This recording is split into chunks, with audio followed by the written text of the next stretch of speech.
Ulazi Zemunac u crkvu i sad razgleda on po crkvi, tako kulira.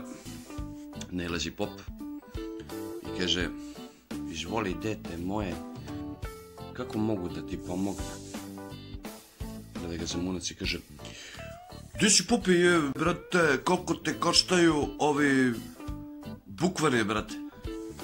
Kaže pop: izvini, nisam te baš najbolje razumeo. Koji bukvari?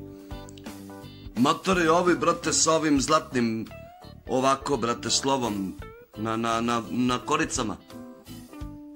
Gleda pop, kaže: pa to nisu bukvari, to je Biblija, Sveto pismo. A dobro, bre, pope, bre, nemoj na njaške, mislim, nego kaže koliko koštaju, brate. On gleda, kaže: pa 100 dinara jedna. Daj mi 5 komada, brate. Uzme on, stavi tu u ranac. Ide dalje, brate.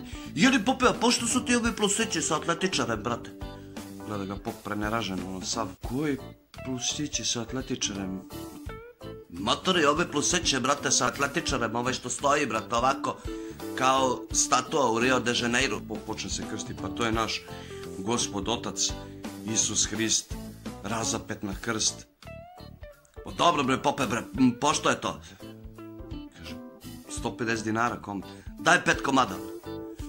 I uzme, stavi u ranac i krene da izlazi iz crkve i pop zapali kandila normalno i počne da peva: o Gospode, daj Bože, nikada ne uđe ovakva budala u crkvu više, daj Bože, daj Bože.